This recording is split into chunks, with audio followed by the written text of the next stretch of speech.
bahaya daripada al-kibru wal mutakabbiru, sombong dan kesombongan. Karena penyakit sombong ini terkadang sadar ataupun tidak, itu sering kita lakukan dalam kehidupan kita.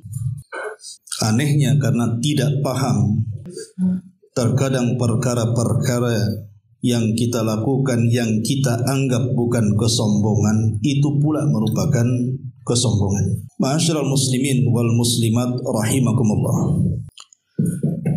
Kita tahu bahwa saat kiamat dibangkitkan, maka seluruh makhluk akan binasa.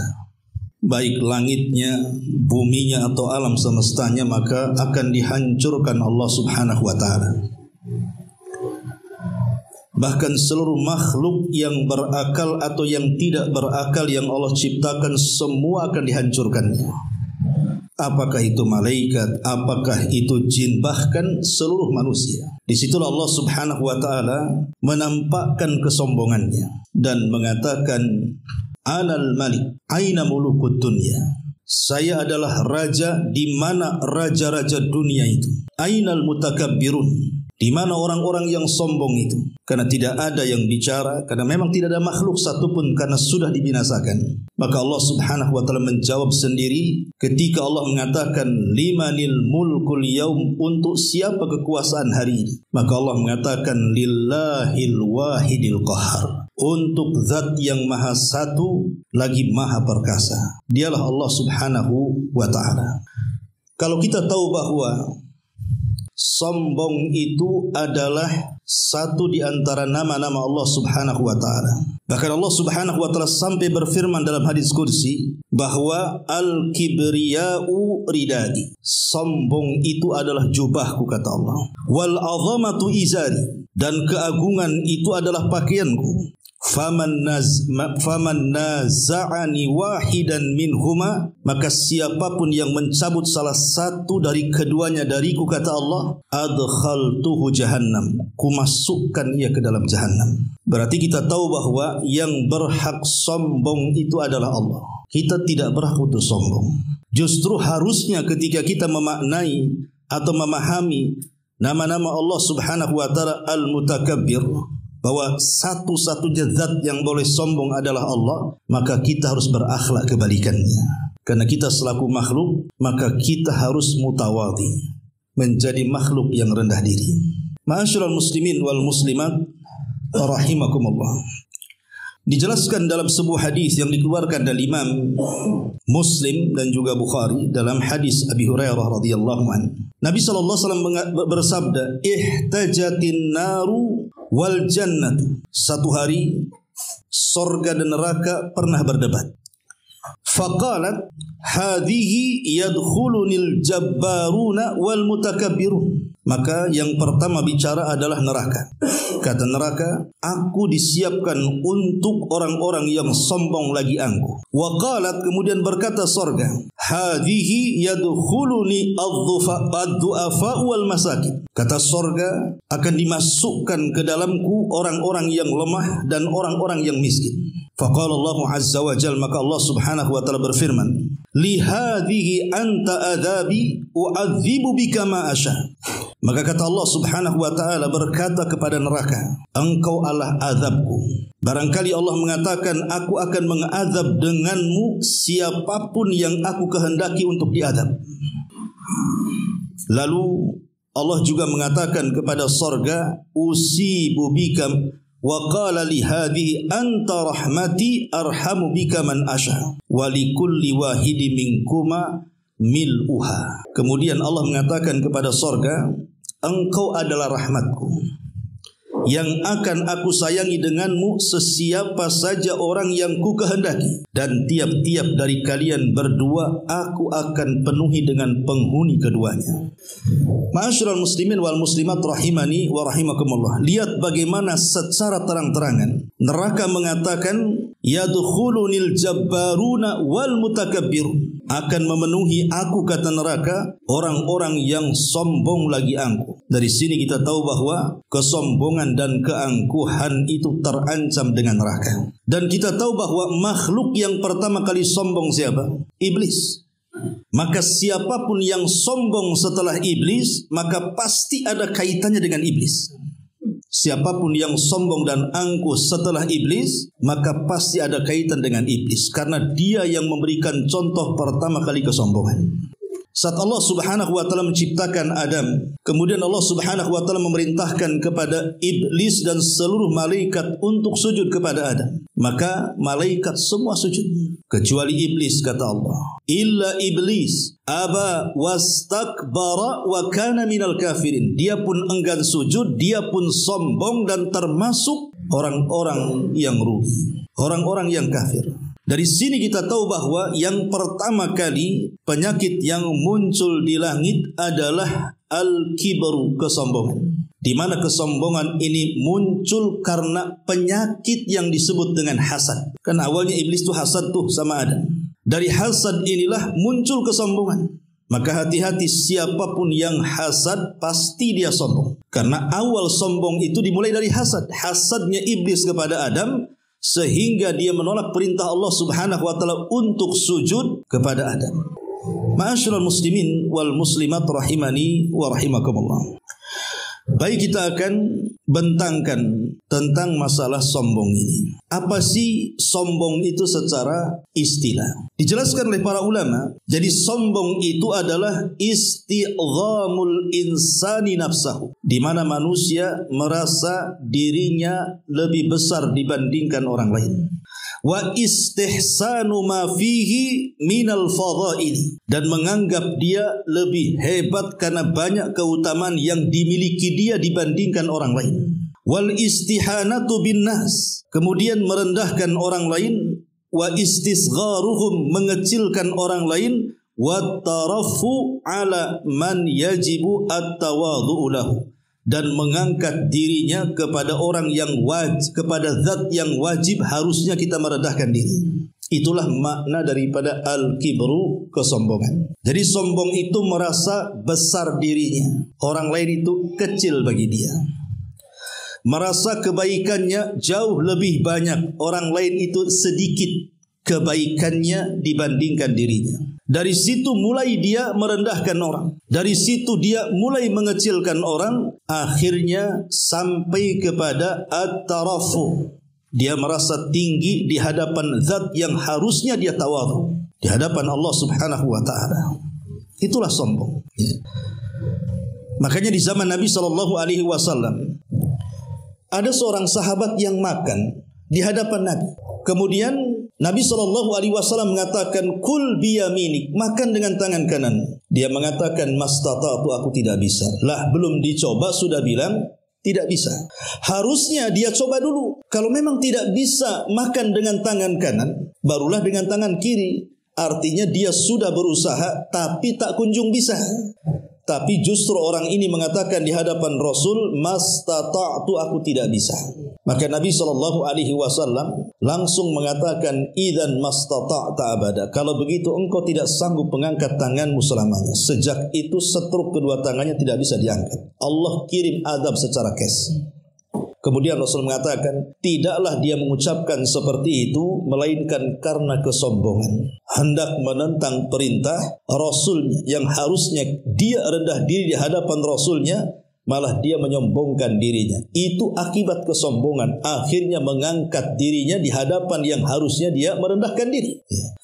Atau contoh yang lain, di zaman Nabi SAW ada para sahabat berkumpul, kemudian menceritakan tentang seseorang yang dikenal ahli ibadahnya, dikenal sujudnya, dikenal rukunya, dikenal baca Qur'annya, dikenal puasanya, dikenal zikirnya, macam-macam ibadah ada pada dia. Dan itu membuat iri sahabat yang lainnya sehingga menjadi bahan pembicaraan.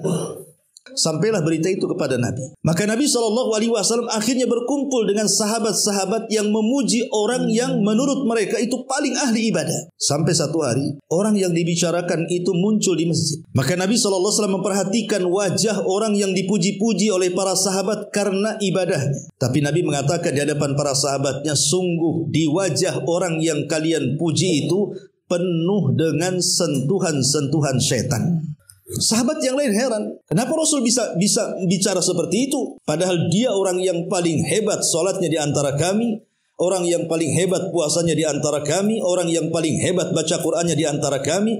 Kenapa Rasul mengatakan di wajahnya penuh dengan sentuhan syaitan? Maka kemudian Nabi ingin membuktikan kata-katanya. Ketika orang yang dipuji-puji ini hadir di majlis Nabi SAW, maka Rasul bertanya dengan jujur kepada orang itu dan mengatakan, wahai fulan, jawablah dengan jujur. Maka si fulan mengatakan, tentu wahai Rasul, apa pertanyaannya? Maka Nabi SAW mengatakan, ya fulan, apakah kalau engkau pulang ke kaummu, pulang ke kabilahmu, pulang ke masyarakatmu, dalam hatimu terdapat perasaan bahwa engkau jauh lebih hebat dibandingkan kabilahmu, lebih pandai dibandingkan kabilahmu, lebih menonjol dibandingkan kabilahmu, maka orang ini mengatakan, iya wahai Rasul. Kata Rasul, itulah aku lihat di wajahmu penuh dengan sentuhan setan. Kenapa? Karena muncul kesombongan di situ.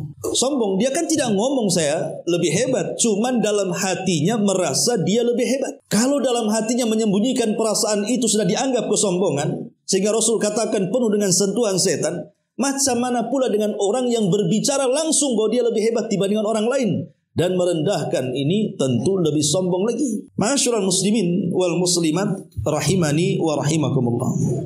Adapun sombong sendiri ada macamnya. Pertama, sombong 'ala Allah azza wajalla. Sombong di hadapan Allah Subhanahu wa taala.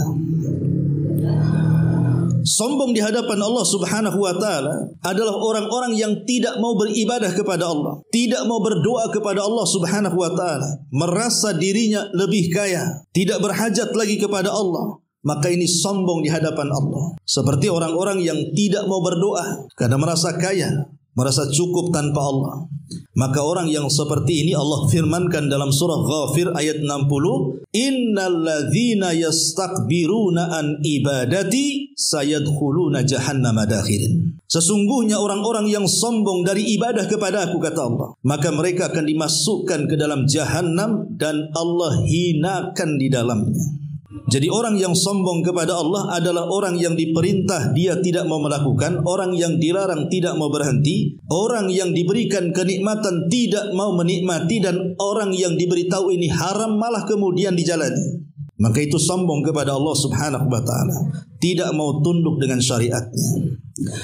Kemudian yang kedua, sombong kepada Rasul, sombong kepada Nabi SAW adalah adamul inqiyad, tidak mau tunduk dengan perintah larangan yang berasal dari Nabi SAW.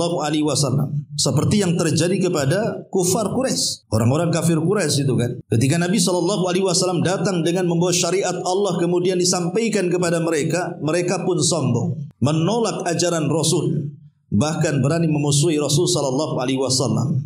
Maka siapapun yang tidak tunduk dengan syariat, bahkan justru mencari syariat selain daripada syariat Rasul, maka itulah kesombongan yang sesungguhnya. Seperti tadi hadis tentang masalah perintah makan tadi. Hadis masalah perintah makan ketika Nabi SAW memerintahkan untuk makan dengan tangan kanan, malah makan dengan tangan kiri. Kemudian dia menolak karena kesombongan. Kemudian yang ketiga, inilah yang harus dicermati. Sombong alal ibad, sombong di antara manusia sesama. Ini yang harus dicermati. Jangan-jangan kita salah satu dari yang disebutkan para ulama ini. Pertama, orang sombong kepada diri sendiri dan kepada orang itu, pertama adalah ketika orang itu suka memuji diri. Jadi kalau ngobrol itu, dia hanya memuji dia saja, seolah-olah orang lain itu tidak berhak mendapatkan pujian. Kan ada orang-orang yang seperti itu, kalau ngobrol itu masih menceritakan dia saja. Saya ini dulu pernah begini, membantu ini, membangun itu, membangun masjid, menolong orang, menolong fakir miskin, dan begitu seterusnya. Hanya menceritakan diri sendiri. Memang dia tidak merendahkan secara lisannya orang lain, tetapi di situ adalah wazimul qaul namanya. Seolah-olah kalau dia mau mengatakan, seolah-olah dialah yang paling baik, orang lain itu tidak seperti dia, gitu kan. Nah, itu dah sombong namanya. Itu kesombongan ketika nampak ada orang kalau ngobrol di sekitar kita itu kok asik membicarakan dia saja. Nah, itu berhati-hati. Berarti orang ini ada benih-benih kesombongan. Ataupun umpamanya ada dua undangan. Yang satu undangan orang kaya, yang satu undangan orang miskin. Kalau datang ke undangan orang kaya itu belum jamnya saja sudah datang, takut kehabisan mungkin. Ya. Tapi kalau yang datang orang miskin, dia kebayang tuh, paling tempe tahu bakwan. Nanti sajalah kan itu. Telat-telat pun tidak apa-apa, itu juga makanannya katanya. Sudah ketaksir sama saya makanannya apa tuh. Lah ketika kemudian orang yang seperti ini memilah-milah undangan, Nabi itu siapapun yang mengundang dia pasti datang. Kalau memang tidak ada yang menghalangi atau tidak ada uzur. Maka kalau seseorang hanya memilah-milih ini undangan orang kaya, ini undangan orang yang mungkin memiliki kedudukan di masyarakat, kita lebih datang, mungkin juga pakaiannya juga berbeda tuh. Kalau undang orang kaya, pakaian yang paling bagus dia pakai. Tas yang paling branded dia pakai. Sendal-sendalnya juga dilihat. Tapi kalau orang miskin, biaran sajalah. Bisa nanti sambil jalan ke sana mampir sebentar.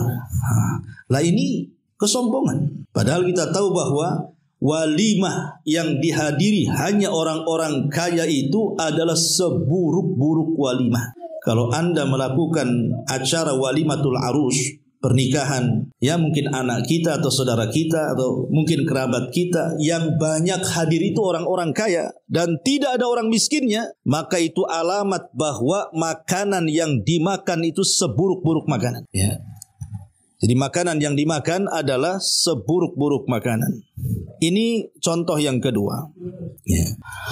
Ataupun contoh yang ketiga, seseorang berpaling ketika ada saudaranya mengucapkan salam. Jadi ada saudaranya mengucapkan salam, Assalamualaikum. Akhirnya dia tidak mau menjawab salam atau menjawab salam dengan memalingkan kepala, memalingkan wajah. Maka Quran menganggap ini sebuah kesombongan karena Allah mengatakan wala tusair khaddaka linnas. Jangan kau palingkan wajahmu dari manusia. Siapapun yang salam kepada kita, apakah yang salam itu orang miskin, orang kaya, rakyat atau pejabat, siapapun selama dia muslim mengucapkan salam, maka kita wajib untuk menjawab salam dan jangan memalingkan pipi ke arah lain. Ini kadang-kadang ada orang yang menjawab salam itu entah wajahnya kemana, orang yang mengucapkan salam di mana. Kadang-kadang kita tidak tahu karena ada kesombongan tadi. Ataupun bicara, ya berbicara dengan orang gitu kan. Kadang-kadang ada sebagian kita tanpa sadar ada kesombongan di situ. Karena lawan bicara itu mungkin pembantunya, ya mungkin orang-orang yang jauh lebih rendah dibandingkan dirinya.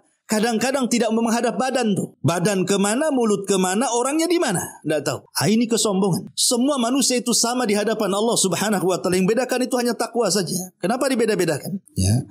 Ini juga salah satunya. Kemudian juga tidak menghormati dalam majelis. Ada orang yang tidak menghormati dalam majelis. Entah majelis itu seperti sekarang ini ada kajian gitu kan. Atau majelis-majelis apa kan begitu, rapat atau apa. Kadang-kadang ada orang yang suka-suka keluar masuk. Apa maksudnya? Tantar kamar mandi, tantar ambil handphone keluar, tantar apa. Pokoknya seolah-olah dia tidak menghargai orang yang sedang bicara tuh. Kan ada orang yang kayak gitu itu. Entah kenapa, kecuali kalau dia beser, suka kencing, bolak-balik kamar mandi, wajar lah kan. Ya dia memang ada penyakit, gimana pula kan begitu. Tapi ada orang-orang itu terkadang dia tidak menghargai majelis. Ya, masuk, nanti keluar, nanti ambil apa lagi, keluar lagi, masuk, seolah-olah lisannya mengatakan, ini majelis aku paham dengan majelis ini. Paling yang dibicarakan orang itu juga. Sebelum dia bicara aku udah paham apa yang dibicarakan dia. Ini kan kesombongan. Ya, tanpa sadar kita ini jatuh kepada kesombongan seperti ini. Ya. Ataupun ini juga termasuk kesombongan banyak membicarakan soal nasab. Persis seperti orang-orang jahiliyah. Orang jahiliyah itu mereka sombong dengan nasab. Sampai ada seseorang mengatakan dengan kawannya, kamu tahu siapa saya? Katanya. Ini bahasa kalau sudah ngomong kamu tahu siapa saya, ini muqaddimah sudah sombong tuh. Hati-hati Bu, kalau sudah ngomong kamu tahu siapa saya, ini hati-hati, kalimat ini sudah menjurus kepada kesombongan. Karena di zaman Rasul ada seorang sahabat mengatakan seperti itu. Kamu tahu siapa saya? Katanya. Kemudian dia mengatakan saya fulan, ibn fulan, ibn fulan, ibn fulan. Disebutkan nasab kakek buyutnya. Padahal kakek buyutnya ya ada yang kafir, ada yang muslim, ada yang baik, ada yang jahat. Pokoknya disebutkan semuanya. Kemudian dia mengenyek ataupun merendahkan kawan bicaranya dan mengatakan amma anta fala ummalaka. Adapun kamu, ku yakin kau tidak sebaik nasabku. Inilah hakikat kibar kesombongan. Dia bangga dengan nasab. Ya. Makanya di zaman seorang ulama Malik ibn Dinar rahimahullahu ta'ala pernah menegur Muhallib ibn Sufrah. Jadi Muhallib ibn Sufrah itu gubernur Basrah, merangkap sebagai jenderal perang. Jadi saat dia hendak menggerakkan pasukannya, dia berjalan dengan membusungkan dada persis di hadapan Malik ibn Dinar, seorang alim di zaman itu. Jadi Malik ibn Dinar ini mengatakan kepada Muhallib ibn Sufrah ini, "Wahai fulan, janganlah berjalan seperti itu," maksudnya membusungkan dada. Karena jalan seperti itu adalah jalan penduduk neraka. Ya.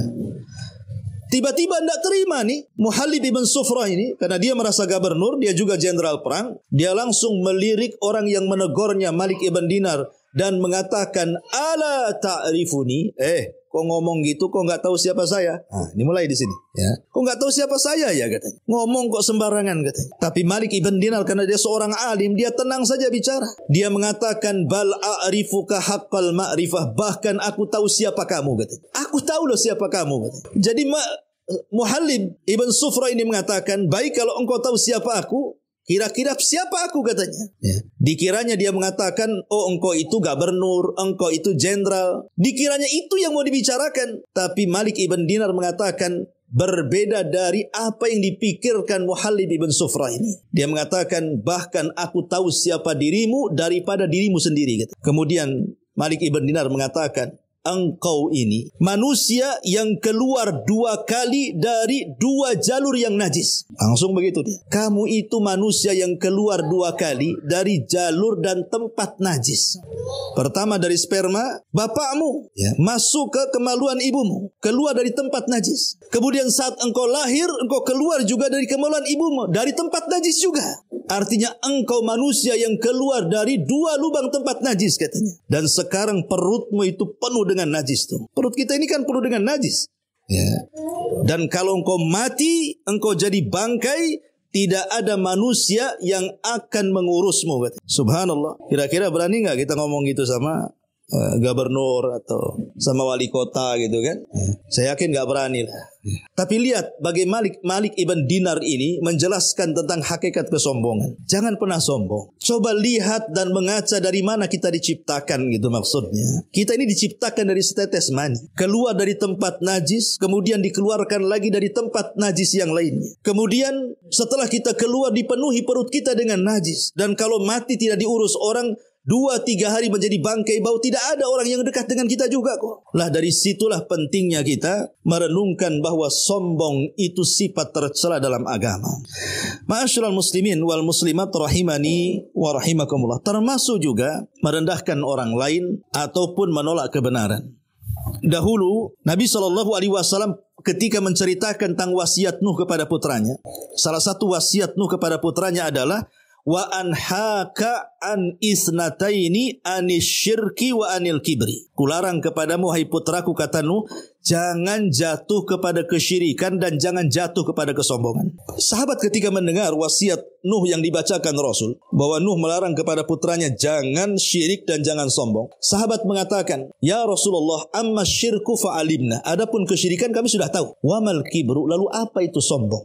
Apakah Rasul kalau seandainya nih saya punya sandal yang cantik, yang bagus, yang bermerek, kemudian saya pakai, itu bagian daripada kesombongan? Kata Rasul, la, tidak, karena sombong itu bukan di sandal. Ya. Apakah kalau seandainya saya membeli baju yang sangat mahal, yang sangat bagus, yang sangat indah saya pakai, itu bagian daripada kesombongan? Kata Rasul, la, bukan, karena sombong tidak ada di pakaian. Kemudian orang ini mengatakan, ya Rasul, kalau bagaimana kalau saya membeli kendaraan yang mewah, harganya mahal, yang indah, kemudian saya pakai, apakah itu bagian daripada kesombongan? La, bukan, karena sombong itu bukan di kendaraan. Lalu apa itu sombong, wahai Rasul? Maka Rasul mengatakan sombong itu adalah batrul haq wa ghamdun nas. Ketika seseorang menolak kebenaran, ataupun ketika seseorang merendahkan orang lain, barulah di situ letak kesombongannya. Terkadang kita ini, contoh umpamanya, kita karena sudah merasa hijrah, sudah lama, ya mama ini sudah merasa hijrahnya lama, ya kalau di pengajian itu seniornya lah kan itu. Ya karena mungkin sudah pakai hijab, sudah resmi lah hijabnya, pakai niqab dan macam-macam, atributnya sudah lengkap lah. Ya. Datang pula orang-orang junior yang mungkin ya baru ngaji gitu ya. Boleh jadi mungkin junior ini ingin menasihati. Mungkin ada perkara-perkara yang kurang serak bagi dia. Terkadang nih, orang yang merasa sudah lama hijrahnya itu malas untuk menerima nasihat. Bahkan cenderung mengatakan apa? Kamu itu baru ngaji saja sudah nasihati saya. Saya sudah 10 tahun. Nah, ini sombong ini. Ya. Lah ini kata-kata ini sadar ataupun tidak ini sombong. Gak usah ngajari saya lah, saya sudah ngaji lama katanya. Kan sombong orang kayak gini. Ya. Kalau memang itu benar, kenapa tidak diiyahkan? Berterima kasihlah. Kalau tidak ada orang menasihati kita, kita tidak tahu salah kita di mana, itu masalahnya. Tapi ada orang yang sombong kayak gitu, merasa senioritas tadi, merasa yang nasihatinya ya junior baru ngaji. Siapa kamu? Anak kemarin sore aja udah ngomong katanya. Harusnya kita perhatikan pembicaraannya baik atau tidak kan? Lah itu namanya menolak kebenaran. Nah, itu hati-hati, itu bagian daripada kesombongan. Ataupun ghamdun nas, meremehkan orang lain. Dan ini yang paling banyak di masyarakat itu meremehkan orang lain. Dan tentu meremehkan orang lain tadi diakibatkan karena ada dua unsur. Ada kedengkian dan ada hasad biasanya. Orang yang suka meremehkan orang itu kan ada hasad di hatinya.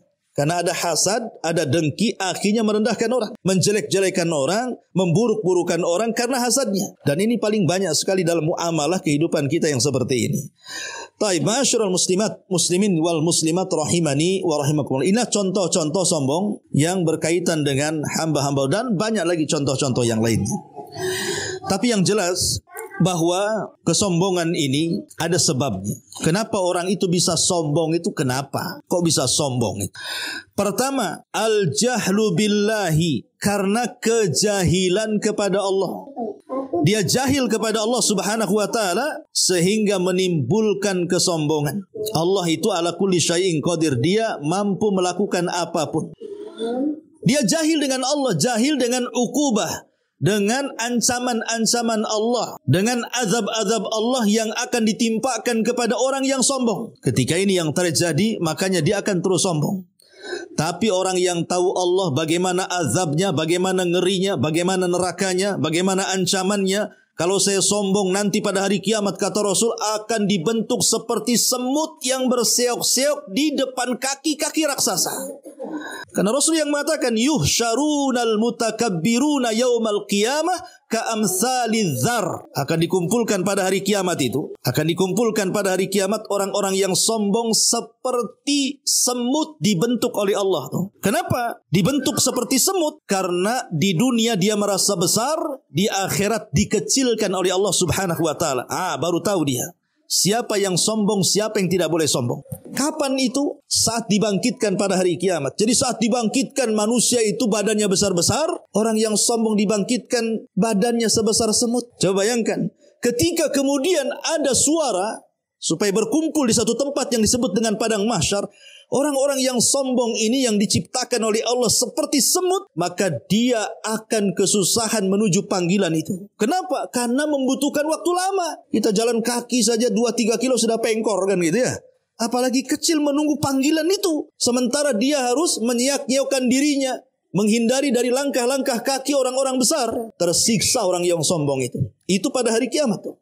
Ya, berarti yang pertama sebabnya kenapa orang bisa sombong itu karena kejahilan kepada Allah Azza wa Jalla. Yang kedua, ightirarul insan bimalihi wa jahihi wa quwwatihi. Ightirarul insan, tertipunya manusia dengan kenikmatan-kenikmatan dunia, entah dengan hartanya, entah dengan kedudukannya, entah dengan kekuatannya, maka dia sombong. Jadi sombong itu pemicunya adalah harta. Sombong itu pemicunya adalah jabatan. Sombong itu adalah pemicunya kekuatan. Dia tidak punya jabatan tapi punya harta, sombong dengan hartanya. Dia tidak punya harta tapi punya jabatan, sombong dengan jabatannya. Dia tidak punya kedua-duanya tapi punya kekuatan, sombong dengan kekuatannya. Jadi pemicu sombong itu karena 3 perkara ini juga. Harta, kedudukan, dan kekuatan. Lihat kaum Ad. Kaum Ad itu mereka memiliki kekuatan yang tidak dimiliki makhluk yang lainnya. Sampai Allah membahasakan dalam surah Al-Fajr itu, allati lam yukhlaq mislahu fil bilad. Allah tidak pernah menciptakan makhluk seperti itu sebelumnya. Wajar karena kaum Ad itu fisiknya gede-gede, Bu. Ya. Itu kaum Ad itu tinggi-tinggi, bahkan melebihi tingginya Adam. Adam saja 60 hasta tingginya. Tapi kaum Ad itu 100 hasta. Ya. Kaum Ad itu 100 hasta. Jadi kalau 1 hasta setengah meter, ya, Jadi kalau Nabi Adam itu 60 hasta, kemudian kaum Ad 100 hasta, sementara satu hasta itu setengah meter. Berarti kalau 100 hasta berarti 50 meter kan? Bangunan ini saja 3 lantai tidak sampai 50 meter. Paling tinggi 30 meter lah bangunan ini. Ini tingginya 50 meter, apa enggak seperti raksasa? Ya. Cukup sampai di situ? Tidak. Kaum Ad diberikan kecerdasan dan dilimpahkan kekayaan.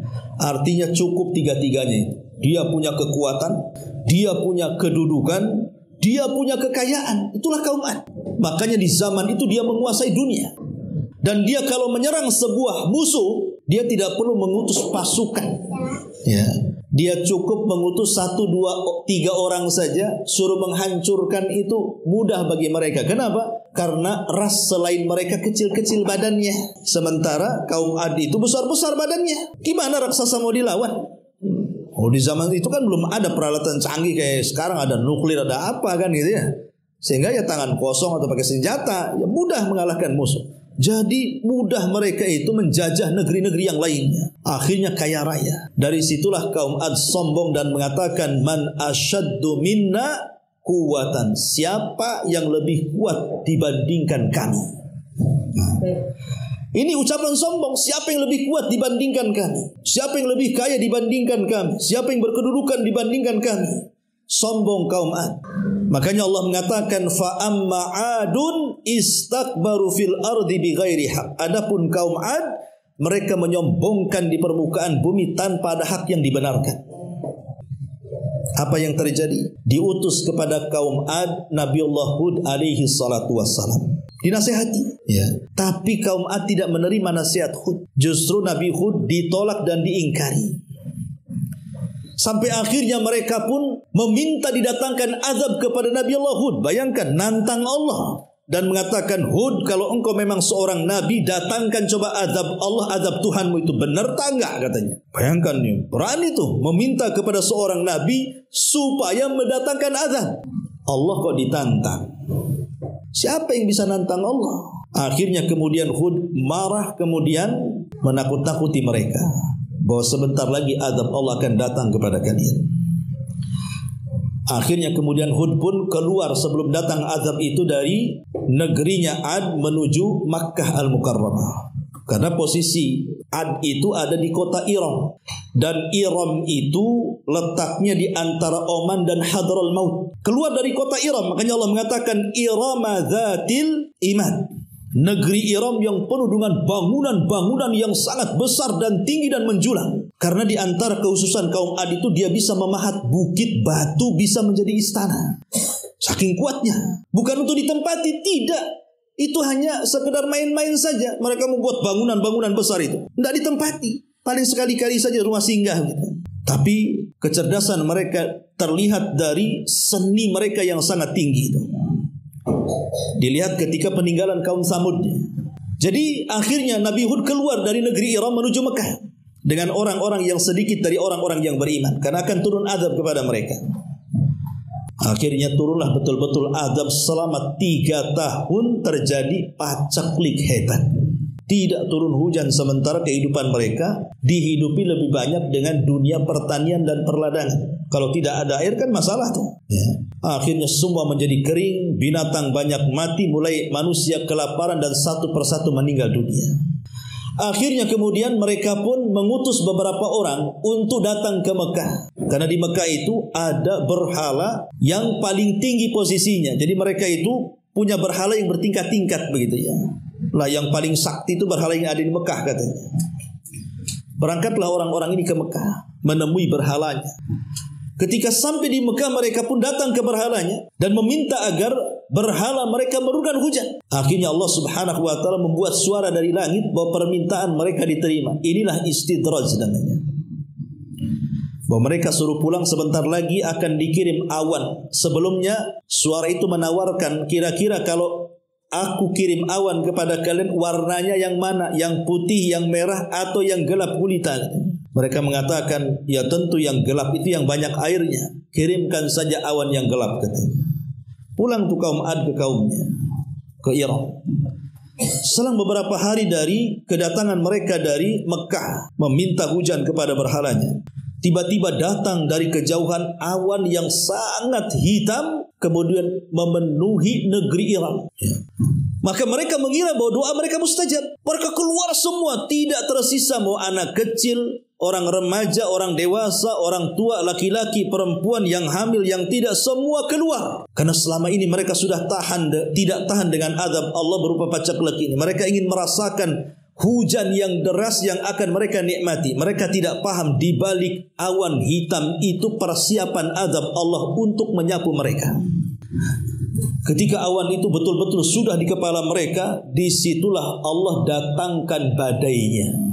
Jadi kaum Ad itu dihempas oleh badai. Datang badai. Ya. Zaman itu kan belum ada namanya. Kalau sekarang kan banyak tuh nama-namanya. Ada badai Katrina, ada badai Santa Ana. Aneh juga saya itu. Kenapa nama badai itu rata-rata nama perempuan? Kalau laki-laki nggak ada. Oh, setelah saya pikir-pikir, ya karena yang suka angin-angin itu perempuan biasanya. Suka angin-anginan kan. Ya Pak ya. Tantar marah, tantar senyum, itu angin-anginan tuh.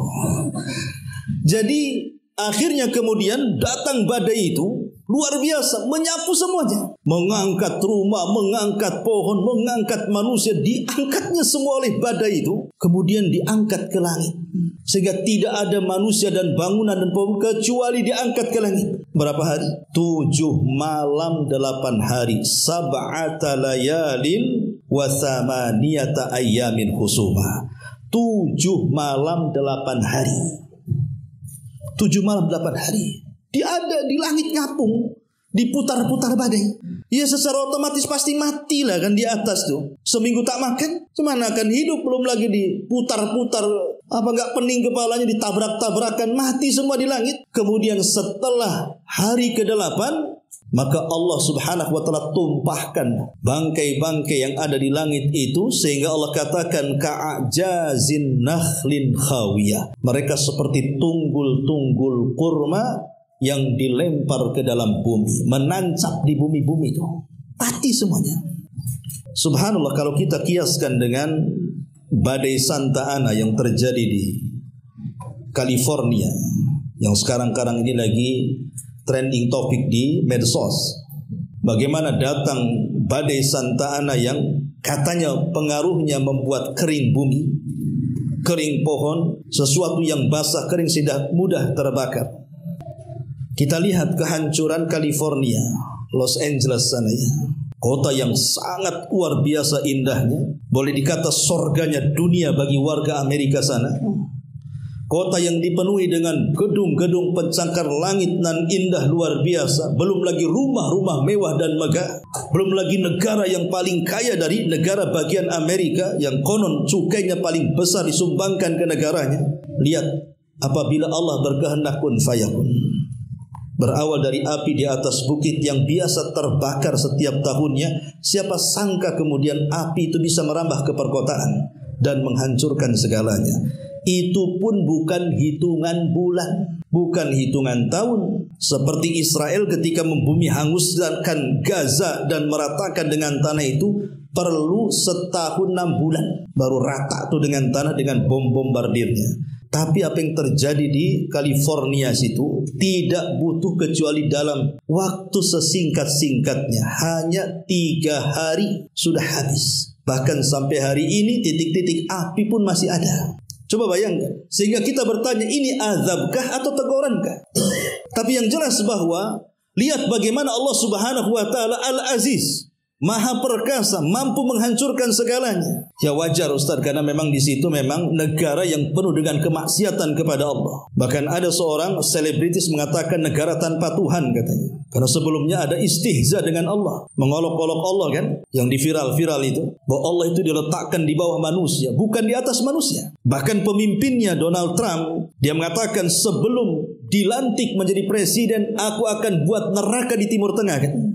Dan itu pidatonya akan viral. Bisa dilihat di YouTube bagaimana kesombongan seorang Trump mengatakan kalau Palestina tidak menyerah kepada Zionis Yahudi, maka aku akan jadikan neraka bukan hanya Palestina, bahkan Timur Tengah, dia mengatakan seperti itu. Belum lagi ucapannya terbukti Allah balik ucapannya. Sekarang yang jadi neraka itu negaranya siapa? Negara dia sendiri menjadi neraka jahanam dunia, terbakar dalam tempo sesingkat-singkatnya, persis seperti kaum Ad yang hanya 7 malam 8 hari rata dengan tanah. Ini sudah hampir 1 pekan lebih. Bahkan kalau saya lihat di YouTube itu ada orang yang menerbangkan drone dari atas tuh, ya. Itu California itu, Los Angeles itu persis seperti galengan sawah. Persis seperti galengan sawah. Kita lihat, ya. Seperti sawah habis dicangkuli itu dari udara. Makanya kita perhatikan coba foto-foto atau video-video sebelum hancur dan setelah hancur. Beda banget kontras. Ya. Jadi ada di situ yang menyoting sebelum kehancurannya. Bagaimana indahnya kota Los Angeles itu. Bayangkan. Dengan Hollywoodnya yang menurut mereka segala-galanya gitu ya. Tapi lihat kalau kuasa Allah datang. Persis seperti galengan sawah. Di mana tuh rumah-rumah artis yang megah itu? Di mana tuh gedung-gedung pencakar langit yang indah itu? Di mana pula destinasi wisata yang digembar-gemborkan tidak ada yang lebih indah dibandingkan di California sana? Semua nggak ada. Nah, itu semua kuasa Allah. Kenapa bisa terjadi? Sekali lagi, karena kesombongan. Ya, itu semua karena kesombongan orang-orang yang ada di barat sana. Dan kesombongan yang terulang-ulang itu masalahnya. Setiap pemimpinnya itu, siapapun yang jadi pemimpin di barat itu, nampak kesombongan. Kesombongan yang terulang-ulang itu bahaya. Ma'asyiral muslimin yang dimuliakan Allah Subhanahu wa taala, ini yang kedua, al-ightira atau ightirarul insan bimalihi wa jahihi wa quwwatihi. Ya. Memang habis baterainya ini. Iya. Gak apa-apa lah, suara saya kan menggelegar, jadi bisa didengar sampai ke bawah. Kemudian yang ketiga, tughyanut ta'ah. Mereka melampaui batas dari ketaatan kepada Allah Subhanahu wa taala. Ini akibat sombong juga, melampaui batas dalam ketaatan. Harusnya taat itu diberikan kepada Allah, diberikan pula kepada selain Allah. Contoh umpamanya Fir'aun. Fir'aun ini dia berkonspirasi dengan Haman, perdana menterinya. Karena Fir'aun sendiri tahu dia bukan Tuhan, tapi dia ingin dipertuhankan, itu masalahnya. Dan ngaku Tuhan di hadapan rakyatnya. Akhirnya apa? Membuat konspirasi dengan gubernurnya namanya Haman. Salah satu konspirasinya adalah Haman ini kan gubernur setia. Haman pun tahu Fir'aun bukan Tuhan, ya. Tapi Haman pun sudah tahu Fir'aun bukan Tuhan hanya karena ingin supaya kedudukan dia tetap berada di situ. Jadi kedudukan Haman itu supaya tidak dipecat lah bahasanya. Akhirnya dia menjilat penguasa. Jadi menjilat Fir'aun si Haman itu. Jadi membuat semacam konspirasi sandiwara supaya betul-betul rakyat Mesir itu betul-betul menganggap Fir'aun itu Tuhan. Dengan cara apa? Allah mengatakan kisahnya dalam Quran. Berkata Fir'aun kepada Haman, "Ya Haman, ibni li sarha la'alli attali'u ila ilahi Musa wa inni la'adhunnuhu kadhiba." Wahai Haman, kata Fir'aun, buatkan untukku bangunan tinggi atau menara pencakar langit. Kalau bisa menara ini sampai menembus pintu-pintu langit, kata Fir'aun. Aku ingin lihat di mana Tuhannya Musa itu, katanya. Sombong tidak? Dia mau nyari Tuhannya Musa di langit. Ya. Untuk apa melihat Tuhannya Musa? Kalau ketemu ku bunuh Tuhannya Musa, supaya dialah satu-satunya Tuhan yang maha tinggi. Karena Tuhannya Musa yang tinggi sudah kubunuh, sehingga akulah Tuhan yang paling tinggi. Makanya Fir'aun mengatakan apa? Ana rabbukumul a'la. Sayalah Rabb kalian yang paling tinggi. Akhirnya Haman pun membuat menara tinggi sekali. Kemudian setelah menara itu jadi dengan romusannya, pekerja-pekerja paksa dibuat menara itu. Kan itu keinginan Fir'aun di zamannya. Dia ingin membuktikan bahwa dia Tuhan. Dibuat menara itu entah berapa tahun lamanya sampai jadi, melambung sampai ke langit. Kemudian Fir'aun dan Haman merencanakan konspirasi ketuhanan. Dia pun menyediakan daging, potongan daging yang sudah dilumuri dengan darah. Kemudian diletakkan di bangunan yang paling tinggi, diikat. Kemudian disiapkan busur dan juga anak panah dari bawah. Maka masyarakat Mesir dikumpulkan untuk menyaksikan eksekusi Tuhannya Musa, katanya. Sambil memegang panah dan busurnya, dilesatkan ke langit, rakyat Mesir bisa dibodoh-bodohi Fir'aun. Padahal sudah direncanakan bahwa panah itu akan melesat kemudian menancap di potongan daging yang ada di atas yang sudah digantung oleh Haman itu, kemudian dijatuhkan. Seolah-olah Fir'aun berhasil memanah anggota badan Tuhannya Musa. Maka daging itu kemudian dijatuhkan persis di hadapan masyarakat Mesir dengan penuh dengan darah. Lihat, kata Fir'aun, aku sudah membunuh Tuhannya Musa. Rakyat Mesir dibego-begoin sama Fir'aun. Coba bayangkan. Dari situlah dia mengatakan, malakum min ilahin ghairi. Aku tidak tahu ada Tuhan selainku, kata Fir'aun. Ana rabbukumul a'la. Sekarang saya Rob kalian yang paling tinggi. Tuhan Musa sudah kubunuh, katanya. Itulah sebabnya Fir'aun mengatakan ana rabbukumul a'la dalam surah Al-A'la itu. Saya Rob kalian yang paling tinggi. Congkak dia. Karena dia sudah membuat konspirasi, menyesatkan banyak orang Mesir. Akhirnya sebagian orang Mesir percaya dan mengatakan Fir'aun itu Tuhan. Datanglah kemurkaan Allah Subhanahu wa ta'ala. Berbagai macam kutukan demi kutukan datang. Disebarnya kutu di mana-mana. Sampai Fir'aun pun penuh dengan kutu rambutnya. Sibuk dia menghilangkan kutu di rambutnya. Itulah satu-satunya Tuhan yang berkutu, Fir'aun. Ya. Tuhan kok ada kutunya, ini gimana ceritanya? Sampai sibuk dia bersihkan kutu di kepalanya, karena kutu di mana-mana. Kalau memang dia Tuhan, dia tidak harusnya dia membersihkan kutu itu. Tapi tidak bisa menghilangkan kutu ada di mana-mana. Apabila dia singkap selimutnya, kodok pula di mana-mana. Bukan cebong, kalau cebong anaknya. Ini kodok, ya. Kodok di mana-mana. Apabila dia mau minum di sungai, tiba-tiba sungainya jadi darah. Kemudian apabila dia melihat ke halaman penuh dengan belalang, subhanallah, kutukan Allah turun. Kalau memang Fir'aun Tuhan, harusnya dia bisa menghilangkan itu.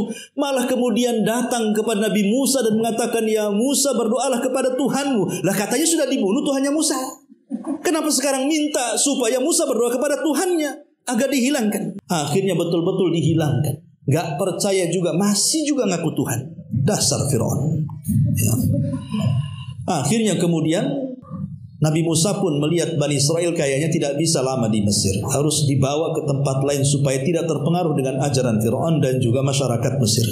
Hijrahlah Musa dengan Bani Israel. Dikejar sama si Fir'aun dan bala tentaranya. Ketika sampai di lautan, bingung ti Bani Israel ini. Ini jalan buntu ini. Balik tak bisa karena tentara Fir'aun sudah ada di belakang mereka. Mereka mengatakan, wa inna lamudrakun. Wahai Musa, mereka sudah melihat kita, bagaimana kita ini nasibnya. Tapi Musa ingin menyadarkan Bani Israel bahwa Tuhan kita ini jauh lebih kuat dibandingkan dibandingkan Fir'aun dan bala tentaranya. Sehingga Musa mengatakan, inna ma'iya rabbi sayahdin. Tenang, jangan khawatir. Kebersamaan kita dengan Allah, Zat yang maha kuat dan kokoh itu pasti akan menunjukkan jalannya. Dari situlah datang mukjizat Allah kepada Musa agar Musa memukulkan tongkatnya sehingga terbelahlah lautan menjadi 12 jalan. Karena 12 kabilah. Maka Musa mengatakan, melintaslah kalian segera. Akhirnya semua Bani Israel melintas lautan itu. Ketika mereka sudah sampai di penghujung lautan, rupanya Fir'aun mengejar. Dan ketika sampai di tengah-tengah lautan, sementara Bani Israel dan Musa sudah di pinggir lautan, disitulah Allah perintahkan lautan untuk menenggelamkan Fir'aun. Akhirnya Fir'aun pun tenggelam. Lihat bagaimana Tuhan bisa tenggelam. Itulah Fir'aun. Ketika kemudian hampir tenggelam dan hampir mati, Fir'aun ini sempat mengatakan la ilaha illallah. Dia sempat mengucapkan kalimat la ilaha illallah dan mengatakan amantu bima amanat bihi Banu Israel. Aku beriman dengan apa yang diimani Bani Israel. Wa ana minal muslimin, dan aku menjadi berserah diri mengikuti ajaran Musa, katanya. Tapi buat apa si Fir'aun tobat? Nyawa sudah ditenggorokan. Tak mungkin dibalikan lagi ke dalam badannya. Sehingga Rasul mengatakan, innallaha yaqbalu taubata abdin ma lam yughargir. Allah itu menerima tobatnya hamba kalau nyawa belum ditenggorokan. Kalau sudah ditenggorokan, percuma mau teriak-teriak tobat pun gak akan diterima. Maka ketika Fir'aun terus mengatakan amantu, aku beriman, jengkel Jibril. Datang dia, masuk ke dalam lautan, diambilnya tanah lautan, disumpalkan di mulutnya. Kata Nabi SAW, kenapa Jibril melakukan seperti itu? Makhafatan an yudrikahul maut, Makhafatan an yudrikahur rahmah. Karena Jibril takut kalau seandainya orang sekejam Fir'aun ini mendapatkan rahmat Allah, makanya disumpel supaya dia diam. Akhirnya dia mati kena azab. Lihat, orang yang mengatakan ana rabbukumul a'la dengan sombongnya, bahkan dia mengatakan bahwa seluruh kerajaan Mesir itu milikku. Bahkan seluruh sungai-sungai, pantai-pantai dan lautnya berada di telapak kakiku. Ketika dia sombong dengan air, Allah tenggelamkan juga dengan air. Maka terkadang azab itu sesuai dengan ucapannya. Dia sombong dengan air, lautan itu milikku, ini semua milikku. Akhirnya Allah tenggelamkan. Betul milikmu, masuk kau ke situ. Ma'asyiral muslimin wal muslimat rahimani wa rahimakumullah. Ini karena tughyan. Dia tughyan, melampaui batas. Atau contoh yang kedua, lebih daripada itu, siapa? Raja yang dikenal dalam Al-Quran, Namrud. Itu Namrud lebih hebat lagi. Ya, Namrud itu lebih hebat lagi. Ini baterainya ada nih. Tapi mungkin itu ya. Oh boleh. Jadi Namrud ini bukan seperti Fir'aun, Bu. Kalau Namrud itu kekuasaannya jauh lebih besar, lebih luas lagi. Karena kalau Fir'aun kan hanya setakat Mesir aja, tapi daerah-daerah yang lain tidak dikuasai Fir'aun. Ya.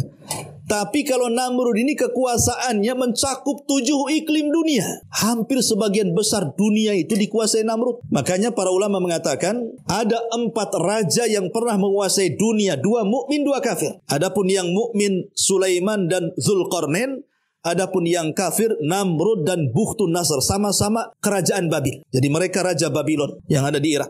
Ya. Jadi dua-duanya penguasa dunia itu, mau si Bukhtun Nasr yang pernah membakar Palestina dan menangkap orang-orang Yahudi di zamannya, ataupun Namrud di masa kekuasaan Nabi Ibrahim alaihi salatu wassalam. Namrud juga sama dengan Fir'aun, ngaku Tuhan. Ya, Namrud itu. Ceritanya begini. Jadi ketika Nabi Ibrahim alaihi salatu wassalam dibakar oleh salah satu raja kecil bawahan Namrud di Irak sana. Tapi ketika Ibrahim dibakar nggak ada apa-apa, karena api itu menjadi dingin dan tidak membahayakan Ibrahim dan tidak mencelakakan Ibrahim. Hanya bajunya yang terbakar, tapi badannya sehat-sehat saja. Lah kisah pembakaran Ibrahim ini sampai ke telinga Namrud. Kok ada ya orang dibakar kok nggak mati, sementara Namrud itu ngaku Tuhan, itu masalahnya. Ya, berarti kan dia lebih sakti kan gitu. Namrud aja dibakar bisa mati, ini ada orang dibakar tak mati-mati kan begitu. Penasaran tuh si Namrud. Akhirnya pengen ngundang orang yang dibakar gak mempan itu. Maka dipanggillah Ibrahim ke istananya.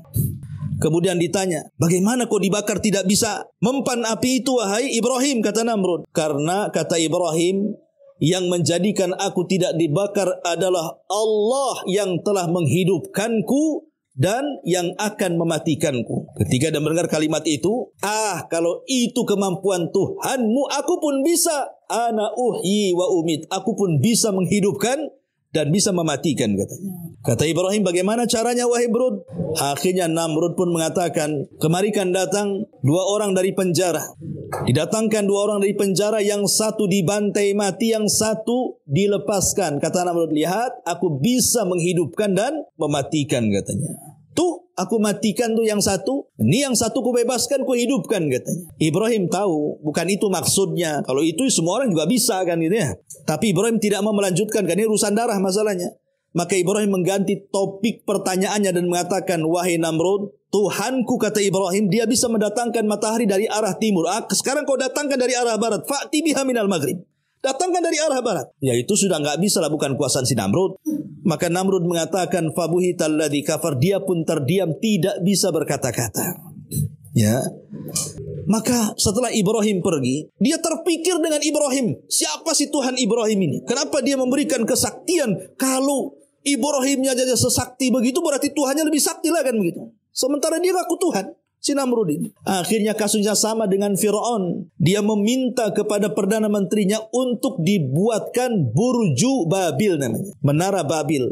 Kalau ibu bapak tengok di internet, tulis aja Burju Babil, itu akan keluar gambar menara yang melingkar, yang sangat besar konon. Ini konon ya, saya konon karena tidak ada Quran, tidak ada sunnah. Ini kisahnya Israiliyat. Mengatakan Burjul Babil itu, menara Babil yang menjulang sampai ke langit itu Itu kalau memutari tangga yang melingkar sampai ke atas itu, hari ini kita naik satu anak tangga, 1 tahun kemudian baru sampai di atasnya tuh. Saking tingginya itu Burjul Babil itu. Ya, bagaimana itu ya kan? Makanya ini pun salah satu bentuk penentangan Namrud, ingin dianggap Tuhan. Sama juga dia ingin mencari Tuhannya Ibrahim ke langit sana, dibuatnya menara. Ya. Tapi karena Namrud congkak, akhirnya Allah hancurkan Burju Babil itu. Rata dengan tanah. Kalau masih ada tidak dihancurkan Allah, mungkin jadi destinasi wisata, mungkin sudah diresmikan UNESCO mungkin ya, menjadi ya tempat wisata mungkin hari ini. Tapi Allah hancurkan semuanya. Ketika itu Nabi Ibrahim datang kepada Namrud, dan Namrud menantang untuk melawan Tuhan Ibrahim dan mengatakan, "Wahai Ibrahim, di mana Tuhan? Ayo kita perang dengan pasukanku," katanya.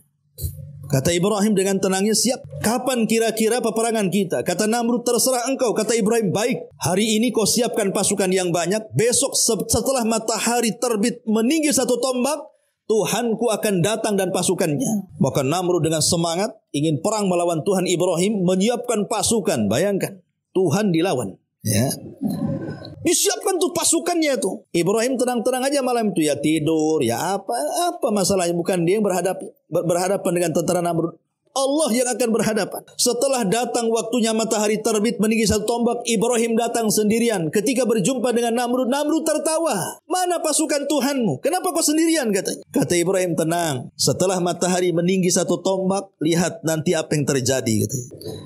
Rupanya betul, setelah matahari terbit 1 tombak, apa yang terjadi? Langit menjadi gelap. Gelap segelap-gelapnya. Disitulah datang tentara Allah. Apa tentara Allah? Nyamuk entah berapa jumlahnya mengepul di atas langit dan siap menyengat semua tentara Namrud. Itulah tentara Allah. Allah kirimkan tentara dari binatang yang paling lemah, nyamuk. Yang kalau ibu disengat, ditepak aja mati tuh si nyamuk itu. Itu karena 1, Bu. Coba kalau bawa kawan. Ya. Ini kawannya bukan 1.000, 2.000, entah berapa juta tuh kawannya tuh. Tiba-tiba kemudian menyerang tentara Namrud, menyedot darahnya, memakan dagingnya sehingga tinggal tulang belulang saja. Namrud ketakutan, lari dia ke dalam istananya sembunyi. Allah takdirkan ada pula 1 tentaranya, Allah berupa nyamuk, ikut di belakangnya, masuk pula ke ruangan tempat bersembunyi Namrud itu. Tanpa sadar masuk di lubang telinganya, bersarang bertahun-tahun di kepalanya, sehingga sampai mengakibatkan gegar otak. Sakit kepala setiap hari Namrud. Sampai ketika datang sakit kepalanya, dia ngomong kepada pembantunya, "Pukulkan kepalaku dengan sandal." Jadi setiap hari dipukul dengan sandal, apa nggak gegar otak tuh? Akhirnya hari-hari dipukul sandal, mati dengan sandal tuh bapaknya, si Namrud tuh. Ya. Bayangkan raja penguasa 7 iklim bisa mati gara-gara sandal. Ya. Gara-gara, ya iyalah, cobalah ibu praktekkan hari-hari dipukuli sandal japit, tok, tapi gak mati lama-lama orang tuh. Itu tidak lain karena 1 tentara Allah berupa ba'udhah, nyamuk yang bersarang di kepalanya. Sekelas Namrud, Allah hinakan dengan seekor nyamuk. Itulah kesombongan namanya. Ya. Jadi jangan pernah sombong. Nah, ini juga diantara sebab-sebab kesombongan. Kemudian at-tafakhur bil ansab. Tadilah contohnya berbangga dengan nasab. Itu juga pemicu adanya kesombongan. Tahu nggak siapa nih yang buat jalan tuh? Kakek buyutku tahu katanya. Ya, tahu, semua orang juga tahu kan. Kenapa harus dibicarakan? Yang bangun masjid ini kamu tahu, emang siapa? Itu semua kakekku katanya. Nah, ini kan namanya kesombongan tuh. Ya. Ini semua jasa anakku. Kalau ibu-ibu kan gitu. Ini semua jasa anakku tuh. Anak yang mana? Pokoknya anakku lah. Pokoknya anakku. Nah, ini tafakhur bil ansab. Kemudian juga yang terakhir, al-ijab bil jamal. Takjub dengan keindahan yang Allah berikan. Merasa paling putih kulitnya, menghina yang hitam. Merasa paling cantik wajahnya, menghina yang pesekan. Merasa paling tinggi, menghina yang cebolan. Dan begitu seterusnya. Ingat bahwa nikmat yang Allah berikan kepada kita, mulai dari dilahirkan dari rahim siapapun, itu bukan pesanan, Bu. Bukan. Kalau ibu bisa pesan, tentu ibu akan milih, saya ingin lahir dari rahimnya orang-orang mulia, orang-orang kaya, supaya nggak belangsak hidupnya kan. Tapi kan kita ini tidak ada pilihan. Karena itu bukan permintaan. Itu sudah takdir Allah. Kita keluar dari rahim ibu yang miskin, tidak dari yang kaya. Itu sudah takdirnya, bukan pesanan. Kalau pesan ya enak lah kalau ada pesanan kan. Pamannya kulitnya putih, itu pun bukan pesanan. Ya, kalau kita bisa pesan, janganlah lahir kulitnya hitam belang kan gini. Tapi juga Allah takdirkan sudah hitam belang lagi. Ya, Kalau sawo matang masih mendingan sawonya pula ada busuk. Jadi ada orang-orang itu yang tidak terima, seolah-olah Allah tidak adil. Padahal yang namanya warna kulit, bentuk tubuh, tinggi, pendek, cantik, jelek, ganteng dan begitu seterusnya, itu semua adalah qadrat dari Allah, bukan pesanan kita. Makanya kenapa dalam Islam itu siapa yang mencela fisik manusia sama dengan mencela yang menciptakannya. Kalau kita katakan si fulan pesek, berarti mengatakan Allah yang telah membuat dia pesek. Jadi kita mencela Allah jadinya. Itu semua titipan dari Allah dan bukan pesanan kita, sehingga kita harus menerima kodrat dan iradat Allah subhanahu wa ta'ala. Di balik itu ada hikmahnya. Kenapa? Karena kehidupan dunia, kehidupan kita ini bukan hanya di dunia, tapi ada kehidupan setelah kematian kita. Itulah sorga, kenikmatan yang sesungguhnya. Sebab kalau seandainya mata kita ini hanya terpejam satu melek satu, ya, hanya melihat sisi dunia dan tidak pernah melihat sisi akhirat, maka selamanya kita tidak akan mengatakan Allah itu maha adil. Karena yang namanya di dunia itu ya tadi contohnya. Siapa sih yang ingin kita dilahirkan dalam kondisi miskin? Tidak ada yang mau. Siapa yang ingin dilahirkan dalam kondisi cacat? Tidak ada yang mau. Maunya orang itu dilahirkan di rahim orang kaya, setelah dia lahir jadi kaya, kemudian dia punya cantik, punya ganteng, dan begitu seterusnya. Tapi kan Allah beda-bedakan, yang ini lahir dari perutnya ibu ini, yang ini dari perutnya ibu itu. Yang ini hitam, yang ini lebih hitam gosong lagi, yang ini putih-putih sekali, dan begitu seterusnya. Lah, itu di dunia. Ya, di dunia itu memang seperti itu. Allah sudah membagi-bagikan. Boleh jadi yang hitam kelam itu ahli sorga, boleh jadi yang putih bersih itu ahli neraka. Itu kalau dunia tuh. Tapi kalau kita memandang kacamata dunia dengan melihat akhirat, maka tampaklah keadilan Allah di situ. Bahwa dunia ini hanya darul ikhtibar, tempat kita ini diuji oleh Allah. Sanggup nggak dengan ujian itu? Ya, makanya supaya kita tidak sombong, jangan pernah al-i'jab bil jamal. Jangan ta'jub, merasa bangga dengan jamal, keindahan yang Allah berikan kepada kita. Tapi syukuri. Ya, karena itulah bentuk ketidaksombongan kita kepada Allah subhanahu wa ta'ala. Inilah diantara uraian, walaupun masih banyak karena sudah 11:30.